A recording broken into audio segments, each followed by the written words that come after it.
Hello, Miami. It's 305 Sports Now, your home podcast and channel for all things Miami sports related. I am Will, and I greatly want to apologize as I am new to this live streaming thing, as well. So I just wanted to make sure that I get it right. I do plan on doing more of this as the year progresses, both for the Miami Hurricanes and the Miami Dolphins. So I'm very happy that I will be attempting to try this as many times as I possibly can.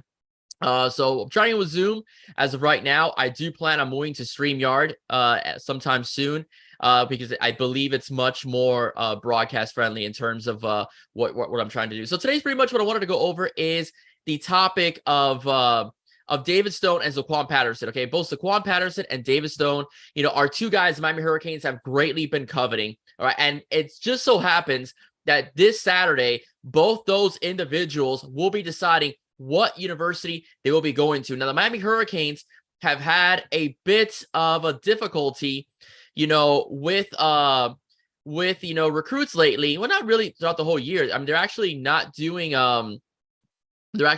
too poorly if you look at the rankings and so on.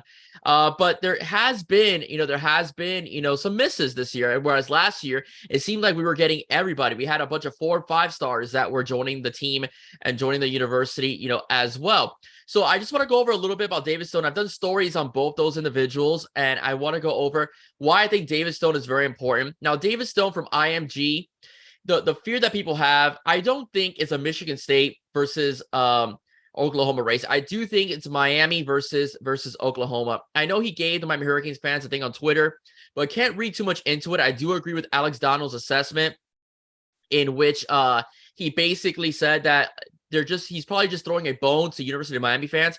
So that's something that I do agree with. I do think that David Stone wants, to be a bit dramatic, right? Use some drama and so on, and use some flair when he's when he gives his announcement, and so on. So I do think that is something that David Stone wants to do. I think he wants to pretty much show the fan base, what's going on, et cetera, et cetera. But give him a little love. But I do think by now he has made a decision, and Saturday is just going to be, a quote unquote formality. So that's pretty much what I am emphasizing on. That's what I believe, and I do believe that is eventually, going to happen. So that's so that's pretty much what I'm going with.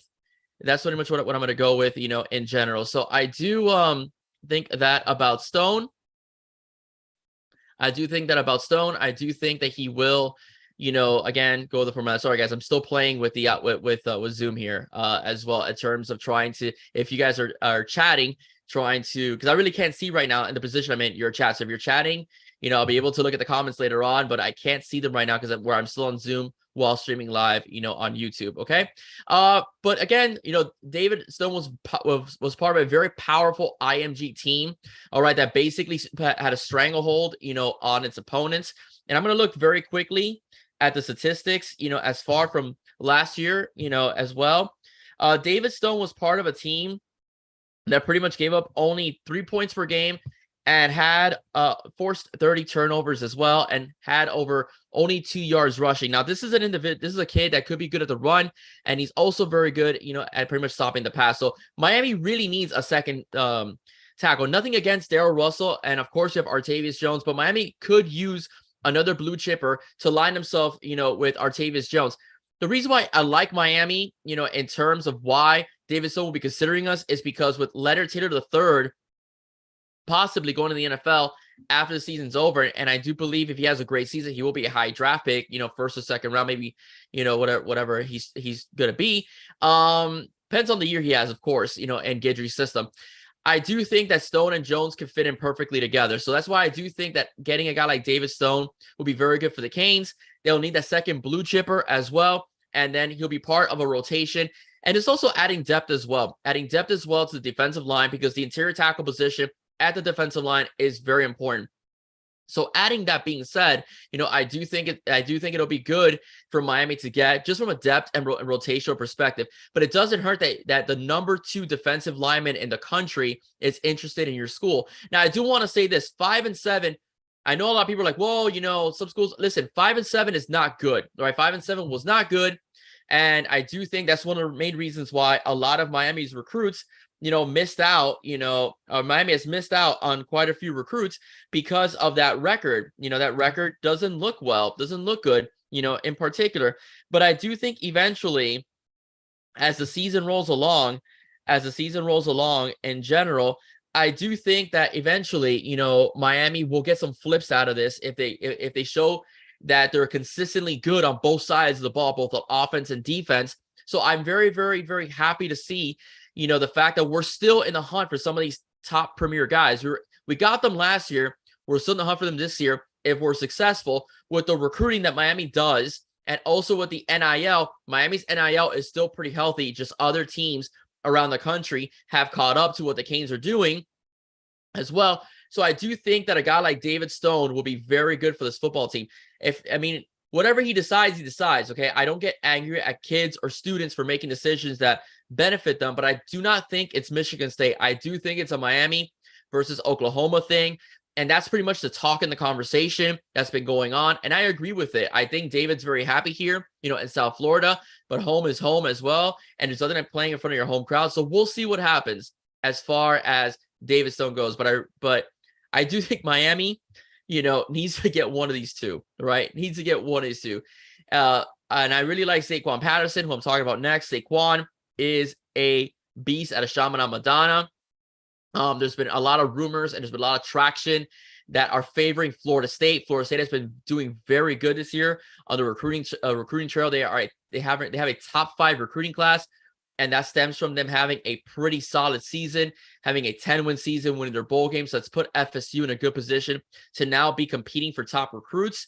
And the top recruits are buying what, as of right now, what Mike Norvell is selling. Okay, and Mike Norvell is a very good coach as well. Let's not take any credit away from him. But I will say this though.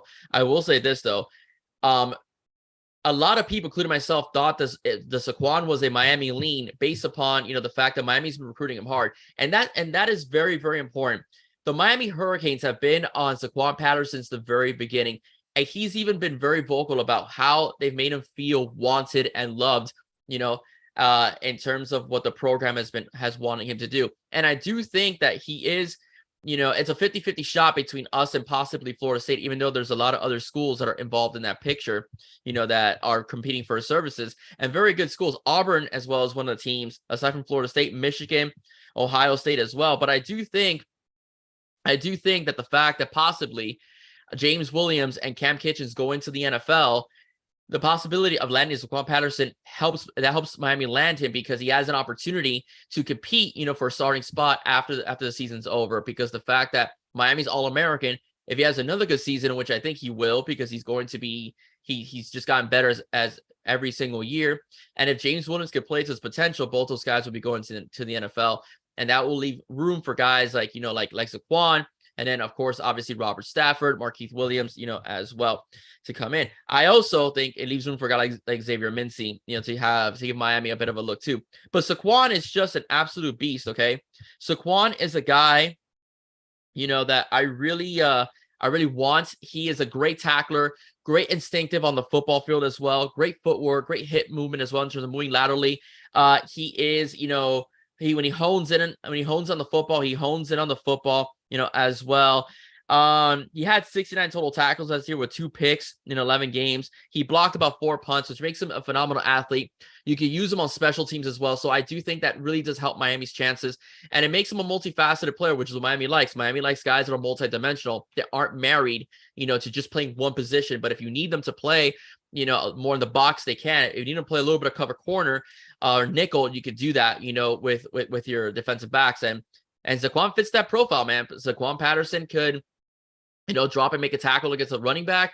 He could also, cover a guy deep. He could also cover a field, and play that umbrella and get picks, as well. Even though not many interceptions, but he's got good ball hawk skills if you look at his HUD on his highlights as well, okay? So this is a must, very important weekend for Miami, as Miami really needs, okay, to land one of these two. I really do think for the recruiting trail, if we can get one of these two guys, Miami is the limit. Mind you, I must sound a little contradictory here. There could be flips as well, okay, depending on how each other team does and how Miami performs as well. If Miami shows great improvement, if they get some upset victories on schools like A&M and Clemson, it could show that Miami's on the rise, and these athletes want to play for a winner right away. All right, everybody, that's it for me. Hope you like what you heard. It is my first live feed in a while. I used to do it on the phone when I was, doing 305 fights, but this is my first live feed. I'm going to try to keep doing these every so often, and I will try to do more of these when the season starts, both for the Canes and the Miami Dolphins as well. If you like what you heard, please don't forget to like, share, and subscribe to 305 Sports Now. Once again, I will stay safe. God bless you soon. Go Canes, guys. All about the U.